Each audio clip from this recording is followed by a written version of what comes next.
తెలుగు వారి number 1 choice Telugu matrimony. మధురలోని బాంకే బిహారీ ఆలయ భాండాగారం తలుపులు 54 ఏళ్ల తర్వాత తెరుచుకున్నాయి. సుప్రీంకోర్టు ఆదేశాల మేరకు హైపవర్ కమిటీ సమక్షంలో ఈ కార్యక్రమం జరిగింది. అయితే లోపల అనుకున్నంత రేంజ్లో విలువైన సంపదేవి కనపడలేదు.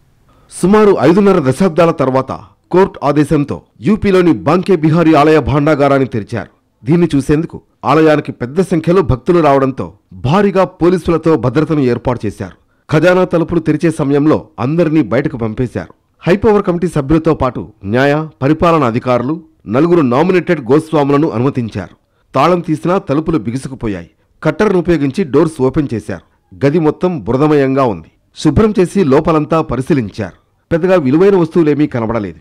అప్పట్లో పూజకు వాడిన వస్తువులు లభించాయి. ఒక చెక్క కేసు, 3 వంటపాత్రలు, ఒక వెండి గొడుగు, వాటితో పాటు 1970లో రాసిన ఒక లేఖ లభించాయి.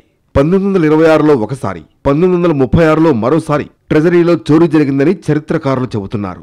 ये प्रॉपर्टी ठाकुर जी का सामान है. ठाकुर जी का सामान लाइव होता है हर जगह. पद्मनाभ स्वामी मंदिर में जो हुआ वो लाइव हुआ.